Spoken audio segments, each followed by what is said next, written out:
The Golden State Warriors appear to seem unwilling to meet the price that the Chicago Bulls have on Nikola Vucevic, which is a first-round pick. But should the Bulls settle for the 2 second-round picks that the Warriors are reportedly offering?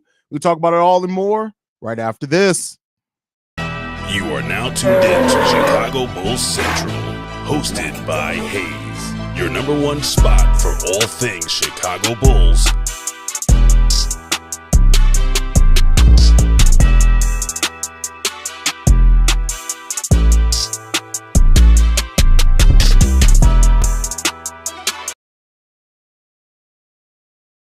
What's going on, Bulls fans? Welcome to another episode of Chicago Bulls Central, your number one spot for everything Chicago Bulls related. I'm the host there, Haize, but more importantly, you guys can follow the channel at Bulls Central Pod on every social media platform we happen to be on. With that said, let's go ahead and get into it for today, y'all. And seems like the Golden State Warriors, which do have an interest in Vooch, are currently unwilling, reportedly, to offer the first-round pick that the Chicago Bulls are asking for Nikola Vucevic. However, they are willing to offer second-round picks in exchange for the 2010 big man. And I don't know if this is due more to the kind of slump that Nikola Vucevic has been in. His numbers have really come down more towards earth, which is still a really good center when it comes down to it, right? But I think overall as well, like you're just kind of seeing that the Bulls hold the value that they hold players at this trade deadline is just not what teams are willing to offer. And because of that, it means that the Bulls are either going to have to keep their team intact, or they're going to have to start settling for maybe what they not maybe, but they're going to have to start settling for less than the value that they had pictured in mind for the players that they're looking to move at the trade deadline. Nikola Vucevic being one of probably the biggest chips you're going to see fall for the Chicago Bulls at the trade deadline, if that even does happen. And it seems like there's a waiting out period right now. The Warriors are waiting to see if the Chicago Bulls are going to drop on their asking price. And the Chicago Bulls are probably waiting to see if the Warriors are going to become desperate and say, oh, no, we need Nikola Vucevic. Let's go ahead and give up the first round pick. And that's something that we just don't know right now, right? And we'll see how that's going to happen and develop over time. But I think overall, we'll see what happens, and it comes down to it. But I do think that Quentin Post maybe has a little bit to do with this. And I say a little bit because even then, it's not like they use Quentin Post as a high-volume player. You can use Vooch as a high-volume player, but maybe they're looking at the future. And that's something that the Steph Curry, Draymond Green, Steve Kerr, that everybody's really talking about is that they see when it comes down to it is that they are looking at they don't want to mortgage the future of the franchise. They don't want to do that to try to keep some things together right now. And so that's going to be determined by what happens, what they eventually see being worth it to attack at the trade deadline.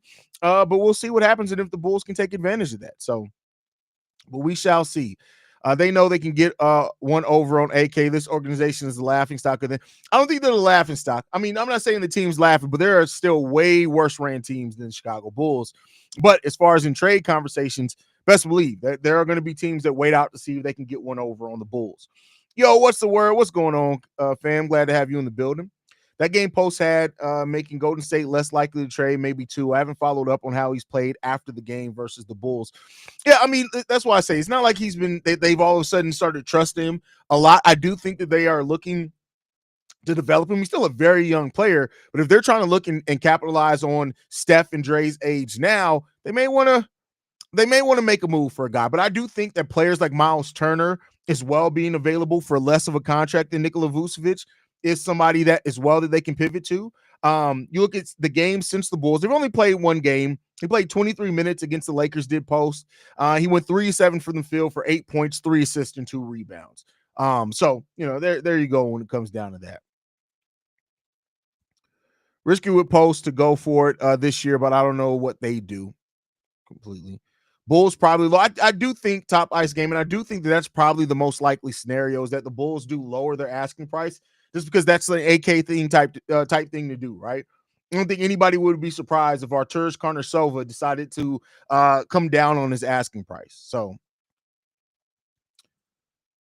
I just seen a segment from CBS where the insider was saying Zach LaVine was an extremely sought after asset. He was saying he was hearing teams like Houston and Orlando were interested, but that's ideal. We'll see. I mean, hey, you know, I may have a video out on that here later, but listen,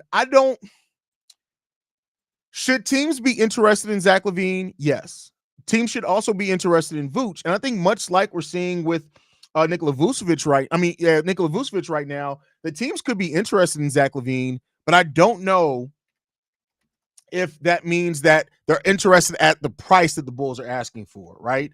That's the thing there, and we'll see what happens with that one. The Warriors GM is so remedial. I'll say remedial, but we'll see there. We'll see what happens there. We'll see. We'll see.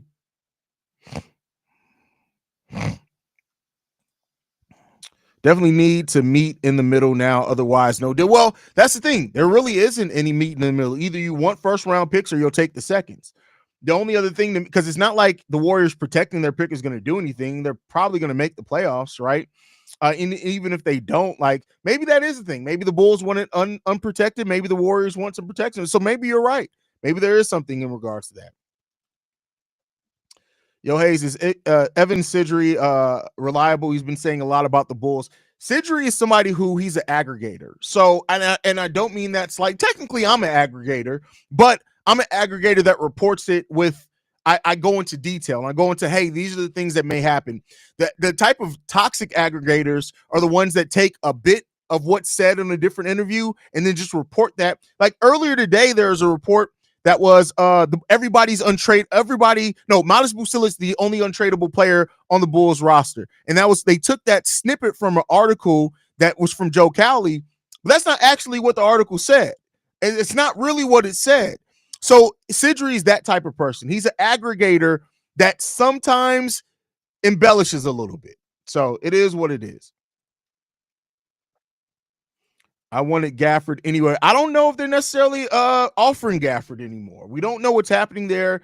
Everything that we heard about them having Gafford out on the market all kind of came before the Derek Lively injury, before they knew how long he was going to be out. So now I don't know how much that has changed. I don't know how much that's changed. So we'll see what happens there. The worst episode of The Price is Right. That is hilarious, Brock. That is funny. Yeah, that's what I was thinking. The protection, because they can blow it up after next year, and then the Bulls are screwed, possibly like with Portland. That's a really good. I didn't think about that, Rob. That's a really, really good point there. Excellent point, actually. So, yeah, I mean, maybe it is protections on it. Now the good thing about it is that the Golden State Warriors own all their first round picks outright, except one that they have protected to the Wizards in 2030. So, I mean, if the Warriors get Vooch at this trade deadline, they're making the playoffs. That's just my personal opinion. So if they're willing to make the 2025 pick and it be unprotected, I'd be willing to take a bet on that. But again, the Warriors got to think about their future. So what's good, hey? What's going on, Taxon? Glad to have you in the building. Warriors need to give that up. They playing hardball. And listen, I understand it from the Warriors' perspective as well. I understand why the Warriors are playing hardball here too. You don't want to go to the table and put everything out on it at once. So I think this is gamesmanship from both teams. Both teams are negotiating right now.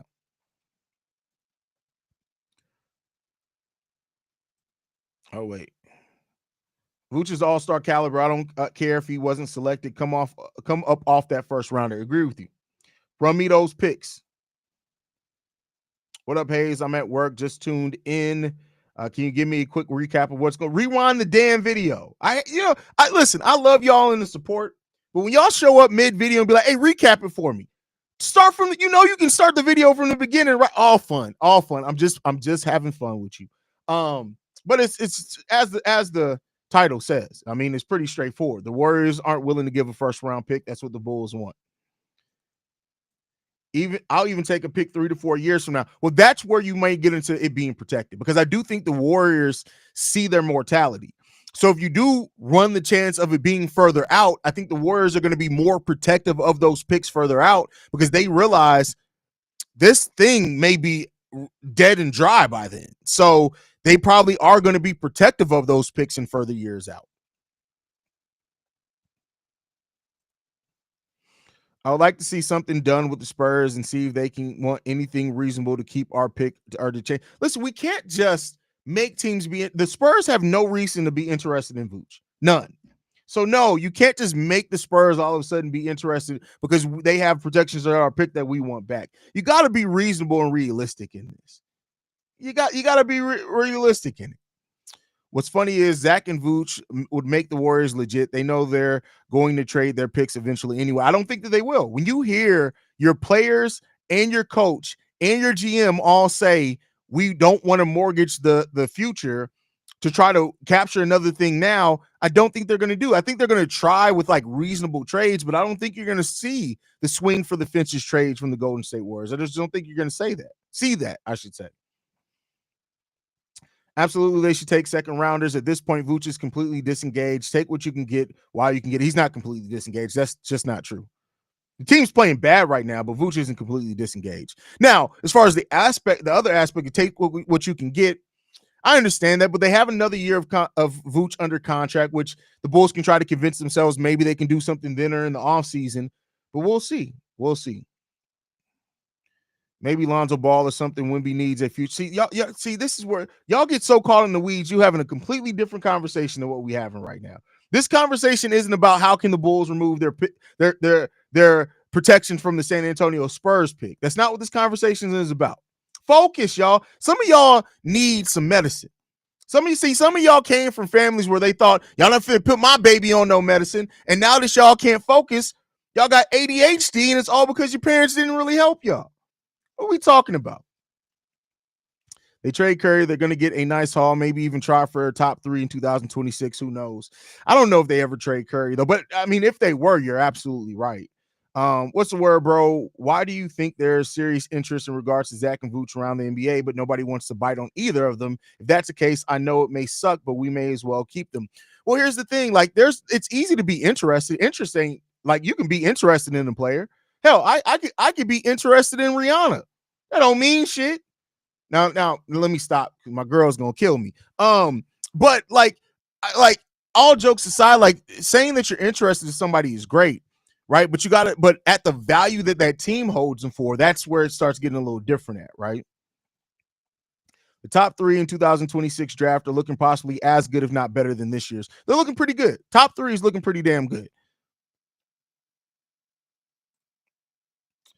Pretty far away still, but the hype is building. Listen, I mean, and right now there's so much hype in this draft that you're not going to really hear a lot about 2000. You heard so much about the 2025 draft last year because the draft class was weak, right? You're not going to hear about it as much in this draft. Do you think Bill gets done? Looking more likely, according to some reports, looking like we'll get 3 first-round picks. Don't believe those reports. If it was going to happen, it was going to happen. We are all interested in Rihanna, as you should be, fam, as you should be. If you're not, I got to question what's going on in your life. What's going on in your life? Sometimes you just got to take one for the team. Like if you look your girl in the face and you say, listen, Rihanna's coming home today. And she says, why? Then you got to look at it and be like, baby, what you doing? What are you doing right now? You really going to look a gift horse in the mouth? Just Rihanna's coming home today. Don't worry about it. Just sit down and shut up. Then it'll be on the news that a Chicagoan got shot. But nonetheless, you stood your ground. Sometimes you got to stand your ground, even if it means death. You got to stand your ground. That's all I can say on that one. But all right, y'all. We may be back later. Well, we'll be back later either way. It's game day, so we're going to be back. We'll see what happens on any other reports or anything. Make sure you guys stay in tune with us. You can follow us at Bull Central Pod. You can send us any feedback, questions, comments, concerns.